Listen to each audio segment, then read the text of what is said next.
այդ ընտրությունները արդար, թափանցիկ եւ մրցակցային համարել, ծիծաղելի կլինի։ Դա ընտրությունների արդյունքների կեղծման ակտ է, որի նպատակը յուրացնել Սահմանադրությամբ 3/5-ին վերապահված իշխանությունը։ Ազգային ժողովը, որը ձևավորվում է նման գործընթացների արդյունքում, չեմ կարծում, թե պետք է համարել լեգիտիմ, ժողովրդավարական,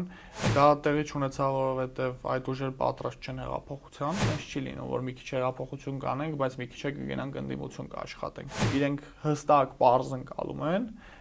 որ չկա այնպիսի աշխարհաքաղաքական կենտրոն, որը իրանց դրդում եւ ցանկանում է հեղափոխություն անել։ Ռուսաստանի կառավարման մոդելը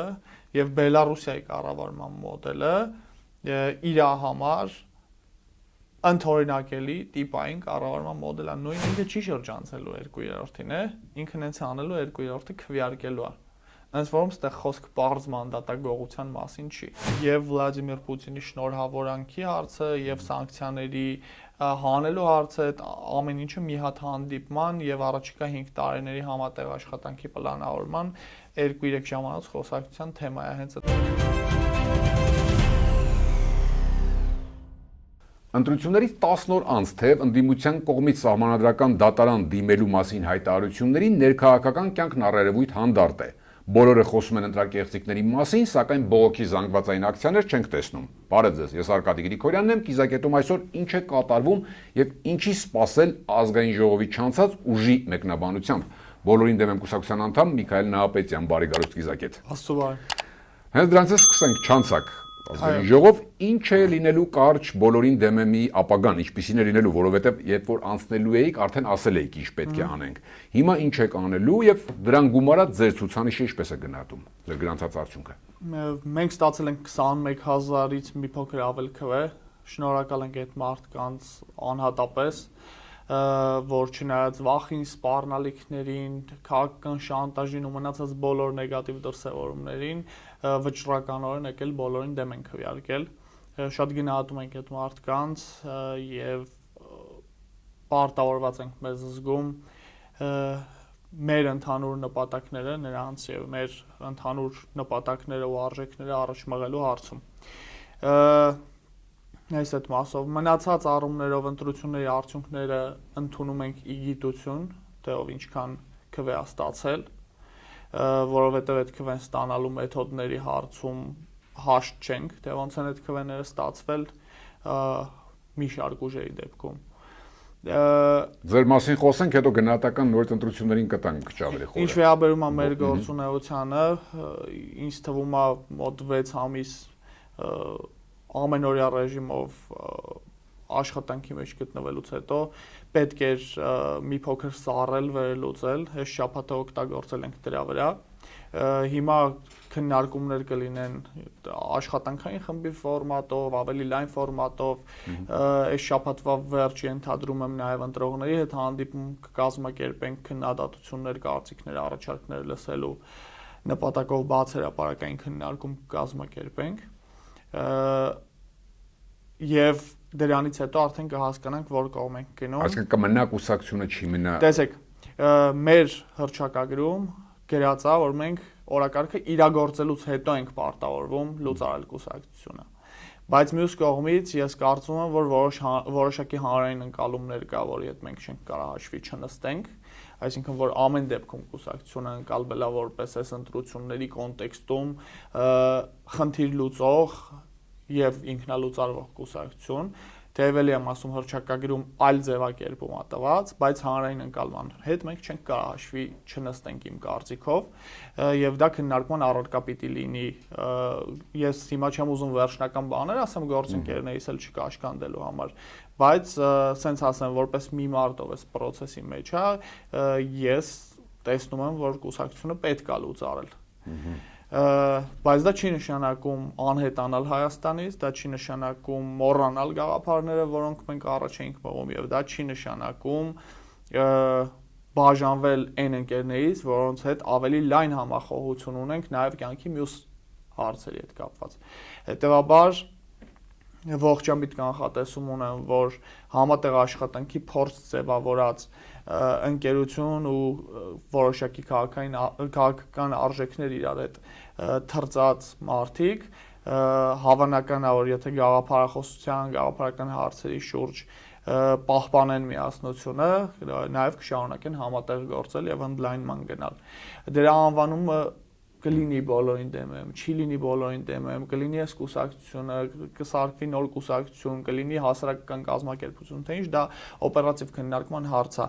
Մի բան հստակ է, 21-րդ դարում կուսակցությունը այլևս կրոնական պատկանելություն չի, որ իմ պապը եղել է այս կուսակցությունից, թորս էլ պետք է լինի այս կուսակցությունից։ Կուսակցությունը քաղաքական խաղի կանոններով խաղալու գործիք է, գործիքները կարան անընդհատ թարմացվեն, փոփոխվեն, խմբագրվեն, կարևորը արժեքները մնան նույնը եւ նպատակները մնան նույնը։ Մնացածը կհասկանանք։ Պարոն Նապետյան, ընտրություններ, տեսեք, արդեն բազմաթիվ կուսակցություններ հայտարարություններ տարածել են, ոչ լեգիտիմ են համարում, ընտրակեղծիքներ եւ այլն, բացի իշխանությունից, իշխանությունների տեսակետն ունի։ Սահմանադրական դատան են դիմելու արդեն հայտարարել են հիմնականում հենց անցած ուժերը, նաեւ իհարկե Բարգավաճը, Հայաստանը։ Ձեր գնահատականը, ընտրությունների արդյունքները ընդունում եք, լեգիտիմ են, լեգիտիմ չէ, ձեր գնահատականը ընդհանրություն։ Հունիսի 8-ին մենք երևի առաջին կամ ընդդիմադիր հատվածում առաջին քաղաքական ուժն ենք եղել, որ ընտրություններին գնահատականը տվել։ Մենք ասել ենք, որ ընտրությունները անց են կացվել վարչական ռեսուրսի համակարգված ու լայնածավալ չարաշահումներով, վախի, սպառնալիքի մթնոլորտում, մանիպուլյացիայով, deepfake-ով, այդ թվում ընտրակաշառքի դեպքեր են առանձին տեղի ունեցել ընտրությունների ընթացքում եւ այս ամեն ինչի պայմաններում այդ ընտրությունները արդար, թափանցիկ եւ մրցակցային համարել ծիծաղելի կլինի, քանի որ այդ ընտրությունները տեղի են ունեցել ընտրական, քրեական եւ վարչական օրենսգրքերի լայնածավալ խախտումների պայմաններում։ Հետևաբար այդ ընտրությունների արդյունքները չի, որ մենք ճանաչում ենք, մենք ի գիտություն ենք ընդունում մեր ստացած ձայների քանակը։ Մեր գնահատմամբ մեր ձայները քվյատուփում հայտնված մեր ձայները չեն գողացվել, բայց թե ինչպես է ստացվել, որ մյուս քաղաքական ուժերը ստացել են այնքան ձայներ, որքան ստացել են, եւ ինչպես է ստացվել, որ հետո այդ արդյունքները խմբագրվել են, դա արդեն ոչ մի կապ չունի արդար ժողովրդավարական ընտրությունների հետ։ Սա եղել է մեր հունիսի 8-ի գնահատականը։ Դրանից հետո տեղի ունեցել եւս մեկ իրադարձություն, որը Բարգավաճ Հայաստանի փաստացի անցողիկ շեմա հատած լինելու պայմաններում, երբ որ ունեցել ենք բավարար քանակի քվե, անվավեր են ճանաչվել այնքան ընտրատեղամասերի արդյունքներ, որ Բարգավաճը հայտնվի շեմից ներքև։ Սա հստակ ընտրությունների կեղծման ակտ է, օրենքի կոպիտ ոտնահարման, որովհետև 101-րդ հոդվածի տրամաբանությունից, տեքստից, տառից եւ ոգուց բխում է, որ նման դեպքում, երբ որ անվավեր ճանաչումը այդ կարգի կարևոր հարց է որոշում, ինչպիսին տվյալ քաղաքական ուժը կամ մեկ քաղաքական ուժ կլինի պարլամենտում, չի լինի, որը վճռում է, թե կառավարող ուժը որքան իշխանություն կստանա, պարզ մեծամասնություն, թե 3/5 իշխանություն, այդ դեպքում պետք է նշանակվեր վերաքվեարկություն, դա օրենքի հստակ բացահայտ ու ցինիկ խախտումով չի նշանակվել այդ վերաքվեարկությունը, դա ընտրությունների արդյունքների կեղծման ակտ է, որի նպատակը յուրացնել Սահմանադրությամբ 3/5-ին վերապահված իշխանությունը, այսինքն ԿՊ-ն կատարում է իշխանության յուրացում, պարզապես դրա ոչ այն ստանդարտ դեպքով, որ դու առհասարակ գործադիր իշխանություն չպետք է ունենայիր, այլ ինքը յուրացնում է ավելի շատ իշխանություն, քան տրված է իրեն ընտրողների քվեով, եւ սա հստակ ու բացահայտ ցինիզմով է տեղի ունենում։ Հետևաբար ազգային ժողովը, որը ձևավորվում է նման գործընթացների արդյունքում, չեմ կարծում, թե պետք է համարել լեգիտիմ, ժողովրդավարական եւ ժողովրդի կամքը արտահայտող, որովհետեւ առնվազն ժողովրդի կամքի մնացած խմբագրումներն ու մանիպուլյացիաները հաշվի չառնելով, թե ինչ են արել մինչև քվեարկության օրը, դե ֆակտո արձանագրված կամքը ժողովրդի, դրա 4% մի հատվածի կամքը ուղղակի բիրտ ձևով անտեսվել է։ Բնական հարց է ծագում, բա ուր է ժողովուրդը եւ իր լոկոմոտիվ այդ խորհրդարան մտած ուժերը, ինչու փողոցները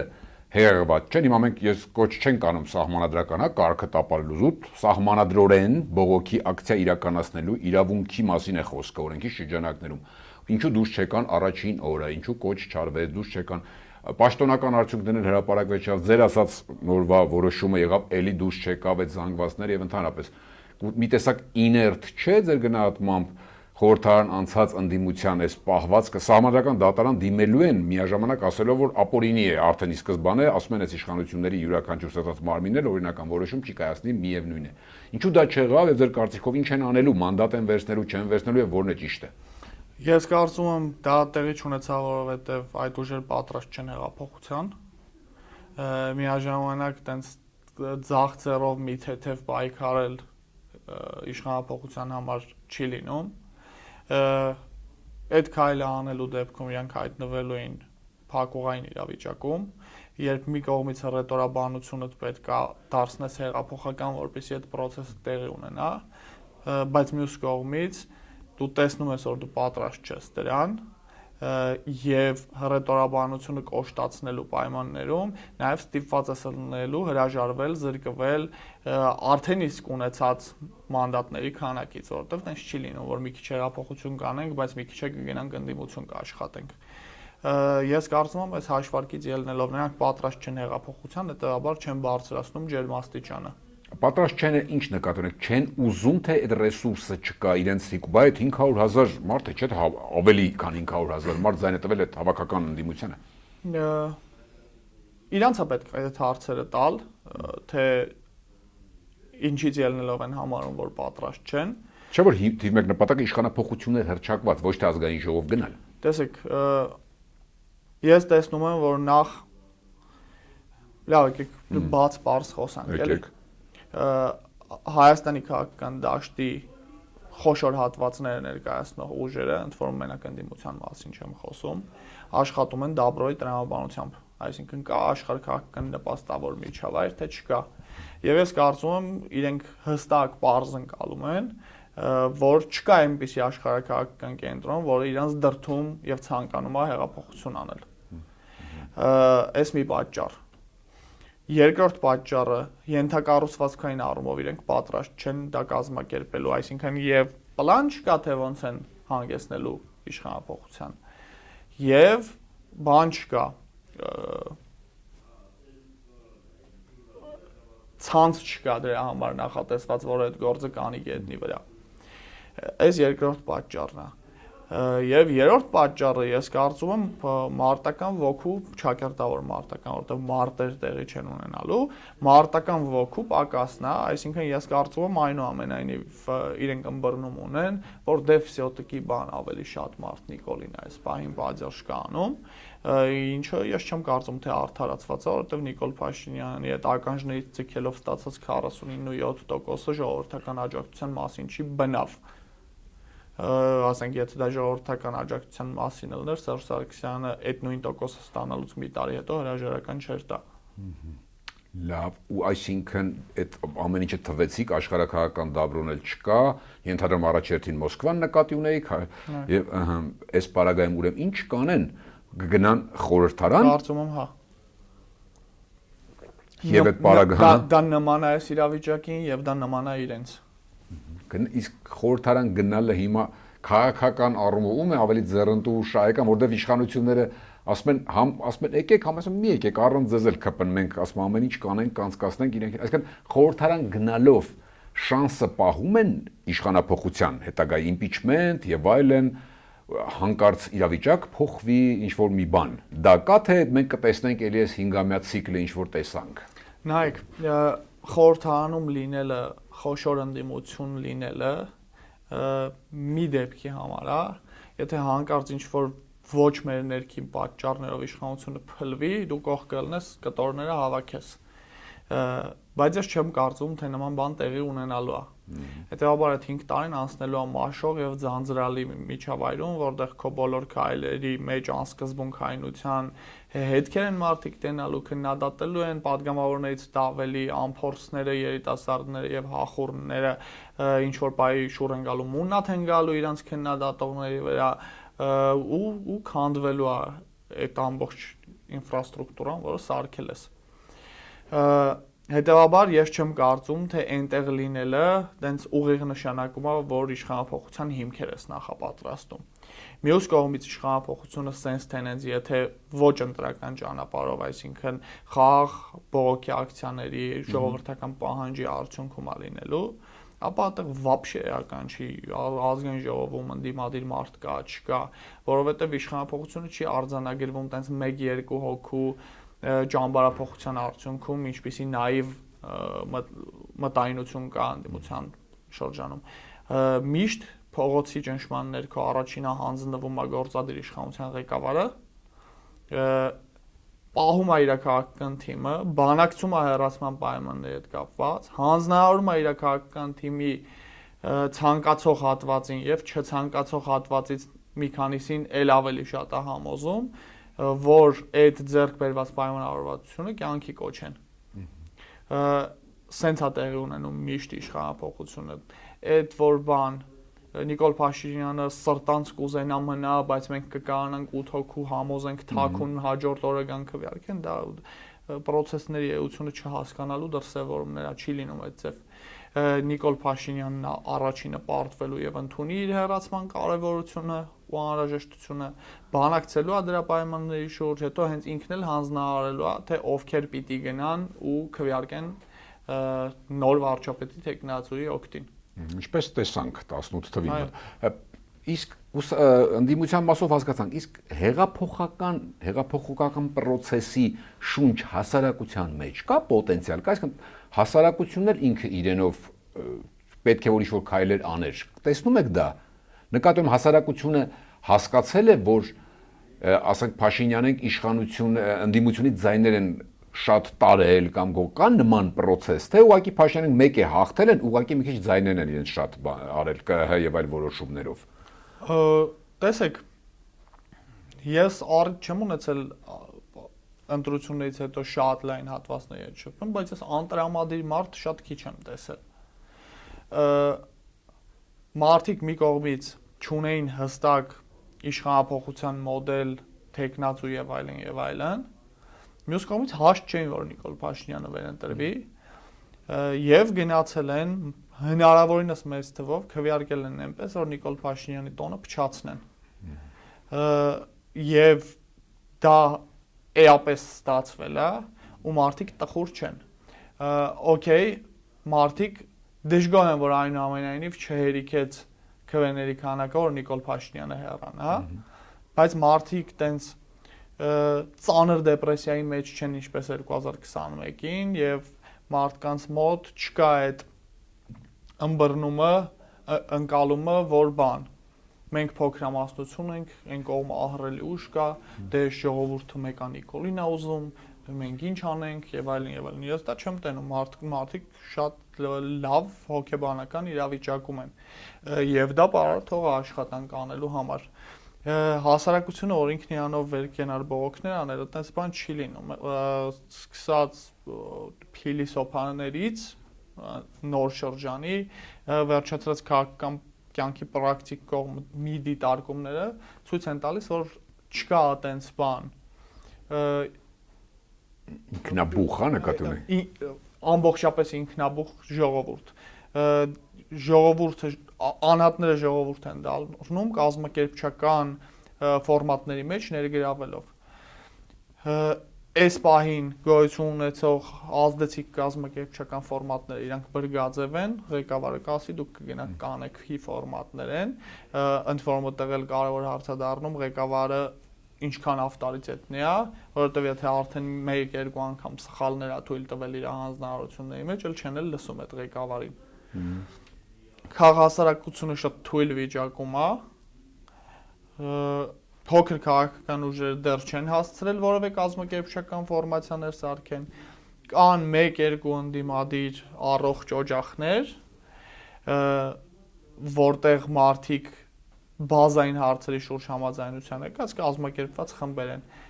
բայց դրանք եւս չէին կարող այս իրավիճակը ճեղքող լուծման գնալ։ Հիմա մեզ առաջիկա 1-2 տարվա ընթացքում պետք է անհատներին միավորող տարբեր բջիջներ, խմբեր ստեղծել, որպեսզի հասարակությունը ոչ թե տա անհատների արձագանք, այլ խմբերի ժողովրդի արձագանք տա։ Էսա պետք է անել։ Պարոն ասեք տոնը փչացնել Փաշինյանին, ինչ նկատի ունեք, որ նա չստացավ այդ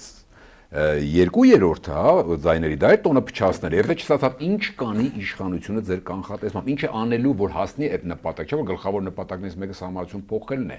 Այսինքն ավելի շատ կուզի, որ ընդդիմությունը գա, որպեսզի հետո ընդդիմությունից, ինչպես ասում են, մարդիկ գողանան, ինչ կանի, քայլերը որն է։ Ինքը ոչ 2/3 է ստացել, ոչ 3/5 է ստացել։ Հիմա բայց արդեն գողացել է դա, ես ասում եմ 3/5-ին վերապահված իշխանության յուրացում է տեղի ունեցել, այտենց կարար 2/3-ին վերապահված։ Բայց մեծամասնություն որ ստացել է դրա հետ համաձայն եք։ Սովորական մեծամասնություն։ Տեխնիկապես այո, բայց այդտեղ ես հələ մի կողմ ինքն էլ հո գիտի ոնց է ստացել այդ 49.7%-ը։ Ինքը հո գիտի, եթե չգործադրվեր այն գործիքակազմերը,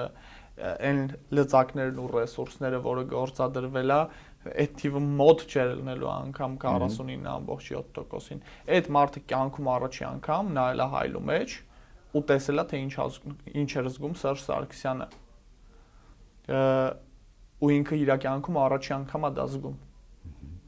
Իրան հայհոյել են փողոցներում, իրան դավաճան են ասել, իր դեմ միտինգներ են եղել,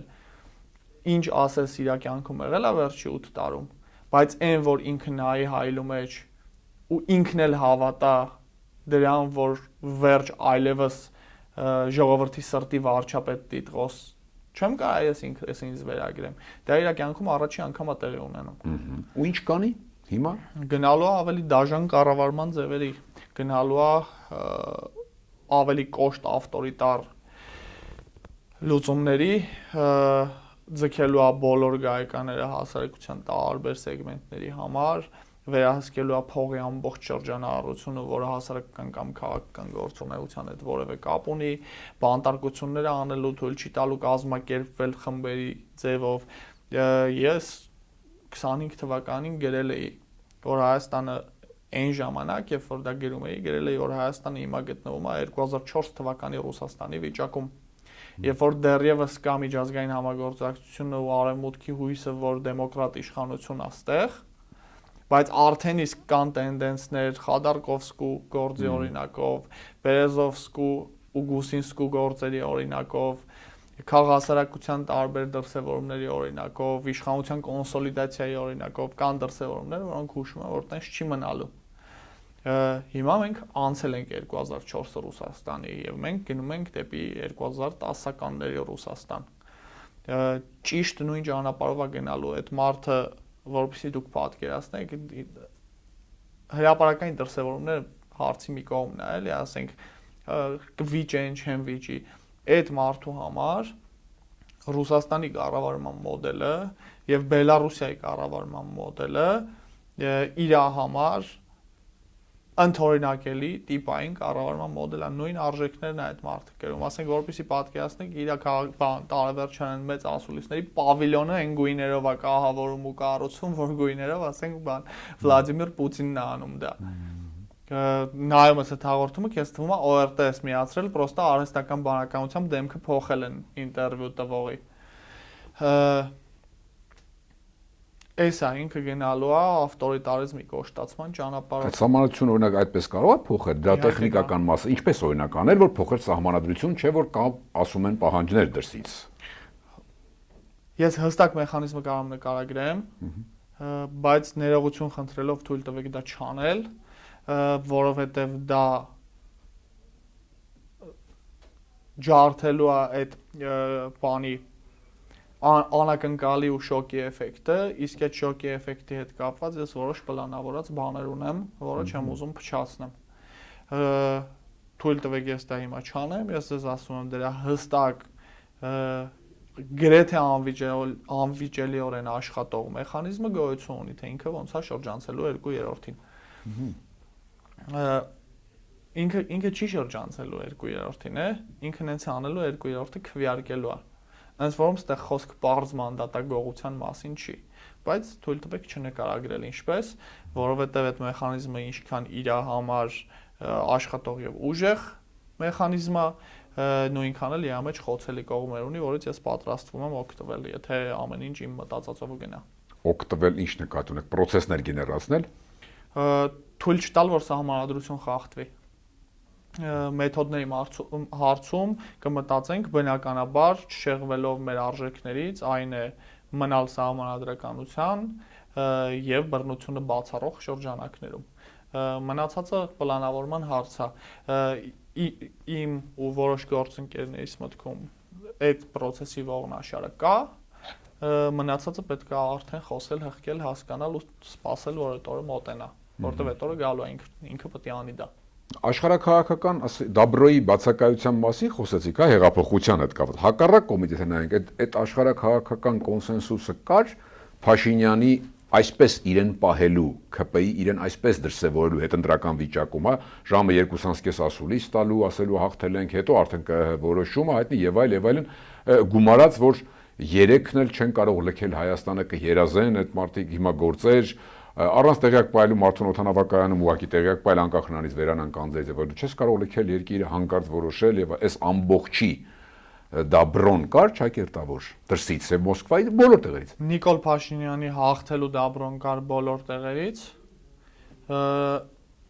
դրանից հետո ինչը ինչպես անելու դաբրոնների մասով սենց ասեմ ես տեսնում եմ որ արևմուտքի մի շարք կենտրոններ համբերատարություն են դրսևորում, իրանց դա դուր չի գալի, բայց համբերատարություն են դրսևորում, բայց ես չգիտեմ իրանք ինչքան երկար համբերատար կլինեն, էլ ինչի հարցում համբերատար կլինեն, որովհետև միաժամանակ համելն էս չի, որ ամեն ինչ կհանդուրժեն։ Ռուսաստանը պարտվեց ինչ է կարծում, որտեղ անընդհատ ներկայացնում է իշխանության, չէ, քարոզչություններ ռուսական ուժեր։ Հիմա ռուսական ուժերը իրենց ասած մտան պարլամենտ, սա պարտություններ, բայց չարտեցին Ռուսաստանը պարտվեց։ Ես կարծում եմ մենք պետք է ականջալուր լինենք Վլադիմիր Պուտինի հայտարարությանը, որտեղ ինքը ասում էր մենք կուզենայինք, որ այդ քաղաքական ուժերը եւս մասնակցեին ներքաղաքական աշխատանքներին այդ մարդը այդ էր ուզում, այդ ստացել է եւ իմ տպավորությամբ մնացածը արդեն հետընտրական բանակցությունների հարց է ընդ որում ես անսխալական մարդ չեմ բայց process-ներին նայելով իմ տպավորությունն այնպեսին է որ եւ Վլադիմիր Պուտինի շնորհավորանքի հարցը եւ սանկցիաների հանելու հարցը այդ ամեն ինչը մի հատ հանդիպման եւ առաջիկա 5 տարիների համատեղ աշխատանքի պլանավորման 2-3 ժամանոց խոսակցության թեմա է հենց այդ խոսակցությունը տեղի ունենա ամեն ինչ հետա վերադառնալու մինչև 2026-ի հունիսի 7-ն եղած իրավիճակին հայ-ռուսական հարաբերություններում Այդ շնորհավորանքի արկախումը կապված է որտեղ պաշտոնական արդյունքներին էին սպասում, դա էլ եղավ, բայց չկա։ Դուք մտածում եք, որ սպասում են հանդիպման, հավաստիացումների։ Կհանդիպենք, խոսենք կամ կզանգվենք, խոսեն, կլինի։ Ես օրինակ տեսնում եմ, որ առասարակ եթե ինչ-որ մեկից դու խռովում ես իր դեսպանի հետ, չես գնում հայ-ռուսական հարաբերությունների հետ կապված բան հանդիսավոր տոնական միջոցառումների մասնակցում կխոսեն, լավ կլինի իրանց համար։ Մնում է մեր դարդը լացենք, մեր համար լավ կլինի, թե չէ Նիկոլ Փաշինյանը կարողանում է բոլոր աշխարհքաղաքական կենտրոնների հետ նորմալ ընդունելի իր համար պայմաններով առևտուր անի, մի հատ պատճառով որովհետև վճարամիջոցը հայկական շահերն է։ Եթե ինքը փորձեր հայկական շահեր պահել, դժվար թե ստացվեր բոլորի հետ այդպես առևտուր անել։ Այդ մարդու համար կարևորը իր իշխանությունն է։ Ընդ որում ես կարծում եմ, որ այդտեղ էլ ինքը իր քաղաքական կուրքերին է ընդօրինակում, որովհետև յուրաքանչյուր ինքնակալ պարտավոր է համոզված լինի, որ պետության ու ժողովրդի գլխավոր շահը իր իշխանության մնալն է։ Որ ինքը պարգև է ժողովրդի համար, ժողովրդի հետ շատ վատ բաներ տեղի կունենա, եթե հանկարծ ինքը իշխանությունը կորցնի, հետեւաբար ժողովրդի ամենակարևոր շահը իր իշխանությունը պահելն է։ Եվ նարատիվի տեսանկյունից էլ եթե նայեք իրանք ոնց են մեկնաբանում իրանք ձախողումները,